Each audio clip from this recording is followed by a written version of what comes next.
Sobat No Filter, kembali lagi bersama saya Aulia Ramadhani di No Filter Zone, program yang bakal ngebahas isu yang lagi ramai dibicarakan tanpa ribet dan tanpa filter. Nah, kali ini kita bakal mengulas dua fenomena menarik, mulai dari turunnya harga ayam karena liburnya program makan bergizi gratis, hingga kisah ikonik sate Playboy Pak Go yang sudah menjadi salah satu kuliner khas ikonik di Kaliurang. Nah, kita mulai dari kabar mengenai harga ayam yang belakangan ini mengalami penurunan di sejumlah pasar tradisional di Yogyakarta. Pedagang menyebut kondisi ini terjadi karena permintaan ayam menurun selama program makan bergizi gratis atau MBG sedang libur. Lalu bagaimana dampak pada pedagang dan pembeli? Yuk simak laporannya. Saat ini saya sedang berada di salah satu lapak penjual ayam di Pasar Condong Catur. Pedagang mengatakan penurunan harga ayam akibat dari berkurangnya permintaan dari program MBG. Namun, penurunan harga ini belum diikuti oleh peningkatan jumlah pembeli. Harga ayam potong yang sebelumnya berada di kisaran Rp35.000 hingga Rp38.000 per kilogram, kini turun menjadi sekitar Rp25.000 hingga Rp30.000 per kilogram. Penurunan harga mulai dirasakan sejak aktivitas MBG dihentikan sementara selama masa libur sekolah. Karena ini mas, stok ayamnya kan melimpah, terus daya serapnya di pasar juga nggak banyak. MBG juga mempengaruhi, mas. MBG tutup otomatis ayamnya banyak di pasar, stoknya melimpah, permintaannya sedikit, harganya anjlok. Ya, tetap di jalan ya gimana mas, musuhnya juragan. Mereka yang punya peternakan jual langsung, ya cuma bersabar nunggu aja lah gimana. Otomatis masyarakat lebih banyak milih ke beli di pinggir jalan daripada di pasar. Sedangkan kami sudah dari peternakan ke PT ke DO udah tangan ketiga. Turunnya harga ayam belum sepenuhnya meningkatkan penjualan. Pedagang mengaku sebagian besar masyarakat masih membeli sesuai kebutuhan sehingga omset belum kembali normal.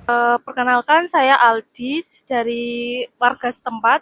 Sering sih, soalnya saya kan di kos sendiri, jadi sering masak ayam, entah itu dimasak apapun, soalnya suka juga. Iya tahu, makanya lebih sering belanja ayam lagi. Kalau harga ayam dulunya tuh 35 sampai 37 ribu. Tapi sekarang turun menjadi 23 yang cukup drastis gitu loh. Lebih rutin sih, soalnya harga kantong banget untuk anak kos gitu.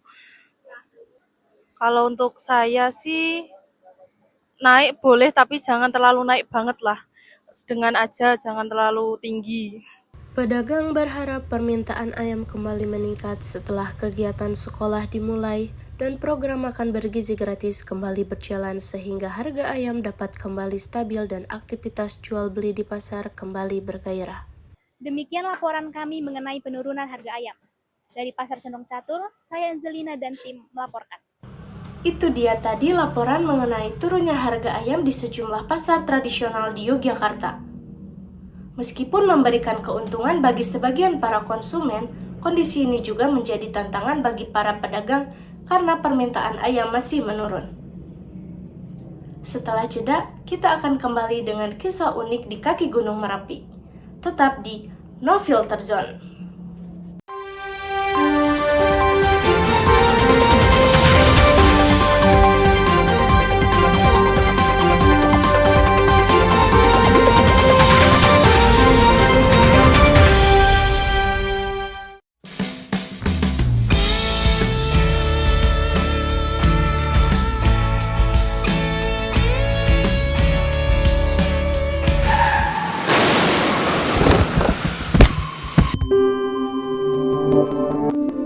Diklik atuh.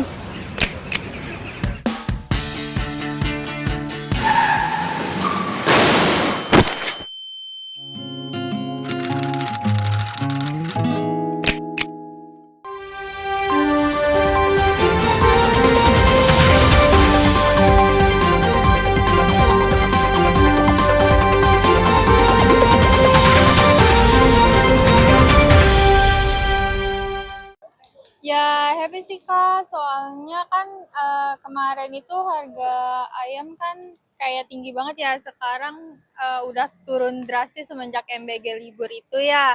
Terus juga turunnya tuh dari 37 ke 23, jadi lumayan banget buat anak kos. Jadi sekarang udah bisa stok ayam lumayan banyak lagi, karena kemarin kalau beli beli ayam itu mikir-mikir juga ya, soalnya harganya tinggi banget gitu sih Kak. Kalau dari saya pribadi sih saya melihatnya dari dua sudut pandang ya. Dari sudut pandang sebagai mahasiswa, saya melihatnya sebagai opportunity, soalnya itu merupakan kabar baik menurut saya. Karena yang notabene saya jarang makan ayam, jadi sering makan ayam karena penurunan harga ayam. Sedangkan dari sudut pandang peternak, itu sebuah bumerang bagi mereka, soalnya eh, permintaannya jadi hilang gitu loh. Pendapatan mereka jadi berkurang. Solusinya menurut saya semoga pemerintah ada jalan keluarnya agar win-win solution gitu. Dari saya itu saja sih. Ya, kalau buat saya pribadi sih karena harganya turun ya gara-gara si MBG libur nih. Jadi lumayan sering lah, jadi lebih sering buat beli ayam. Soalnya kan yang sebelumnya pas masih ada MBG mahal batu. Nah, sekarang gara-gara MBG libur jadinya ya jadi lumayan sering dah beli ayam. Jadi buat buat kita-kita nih kayak anak kos, kita ngerantau ya senang sih pastinya. Kalau bisa udah libur terus dah. Itu sih, Mbak.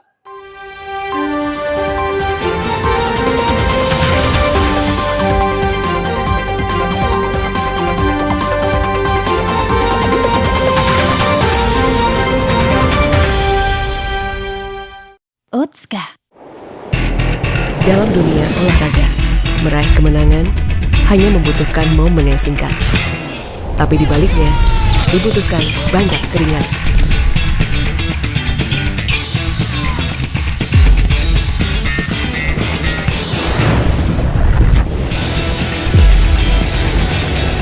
Pocari Sweat 900 ml. Go Sweat, Go Ion. Selamat datang kembali di No Filter Zone. Kalau tadi kita ngebahas isu ekonomi di pasar, kali ini kita akan mengajak Sobat No Filter untuk menyelami cerita di balik salah satu kuliner unik di Kaliurang, yaitu Sate Playboy Pak Go. Bukan hanya soal rasa, tetapi juga sejarah dan pandangan masyarakat tentang kuliner ini. Yuk, simak laporannya. Di lereng Gunung Merapi Kaliurang, dikenal sebagai kawasan wisata yang sejuk dan penuh cerita. Udara dingin, pemandangan alam, serta kuliner khas yang menjadi daya tarik utama bagi para pengunjung. Di antara deretan kuliner tersebut, ada satu nama yang mengundang rasa penasaran, Sate Playboy Pak Go. Nama yang unik sekaligus menyimpan cerita tentang kuliner yang tak biasa, sate kelinci.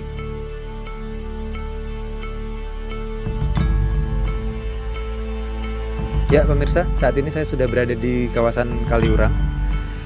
Di kawasan ini terkenal dengan kuliner yaitu sate kelinci, yang dimana salah satunya adalah sate kelinci Pak Go yang terkenal di kawasan Kaliurang. Ya, seperti di belakang ini, saya sudah berada di Kaliurang. Langsung saja kita liput sate kelinci Pak Go.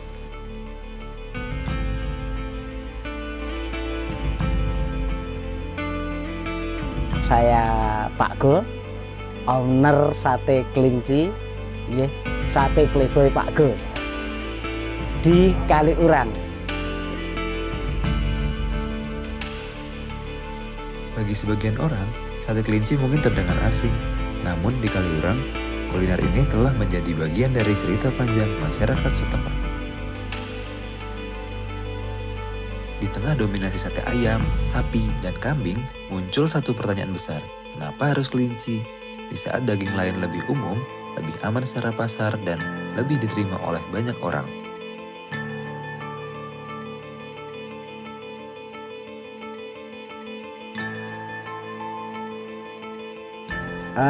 Untuk sate kelinci itu sebenarnya kita jualan dari saya generasi 3. Tuh, untuk muncul jadi sate Playboy itu 2010 sih. Jadi 2010 itu baru kita pakai logo sate Playboy Pak Go.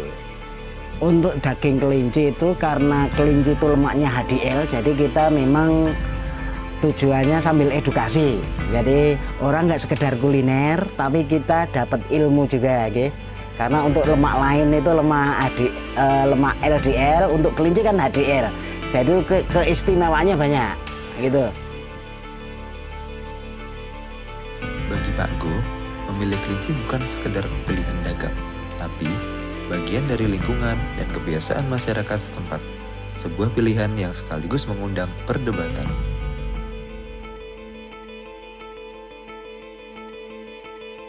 Saya Bapak Pak Gundur, panggilan sehari-hari, asal dari Kalasan. Tidak ada ya sate kelinci ini sebetulnya untuk kesehatan. Misalnya ada asam urat itu juga, kolesterol juga bisa turun dari sate kelinci. Beda, karena situasi perubahan badan hangat ya. Karena orang lain juga seleranya masing-masing ya. Karena kuliner itu berbagai macam tempat kan beda-beda. Sate kelinci bukan hanya sekedar makanan, tapi sebuah penggerak ekonomi kecil di lereng Merapi. Peternak lokal, pekerja warung, pedagang telaga putri, semua terhubung dalam rantai ini.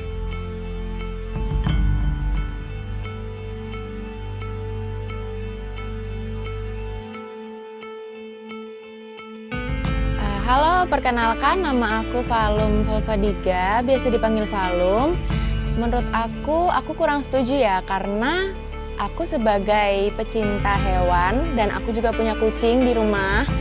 Dan menurutku kelinci itu juga termasuk hewan peliharaan, jadi kurang lebih kayak sama lah ya sama kucing, sama-sama bisa disebut anabul. Nah, karena aku suka sama kucing, suka sama hewan, aku kurang setuju.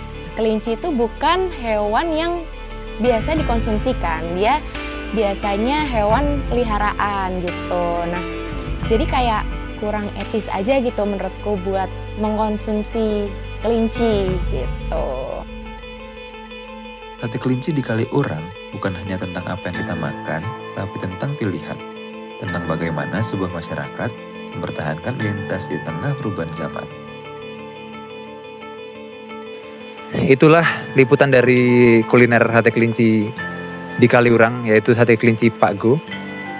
Saya Arya Hatya, Kaliurang, Yogyakarta. Sekian, terima kasih. Menarik sekali ya Sobat No Filter, ternyata di balik seporsi sate kelinci ada cerita panjang tentang sejarah dan pandangan masyarakat. Tidak terasa kita sudah di penghujung acara. Terima kasih sudah menemani kami di No Filter Zone. Semoga berbagai informasi hari ini bisa menambah wawasan serta memberikan sudut pandang baru bagi Sobat No Filter.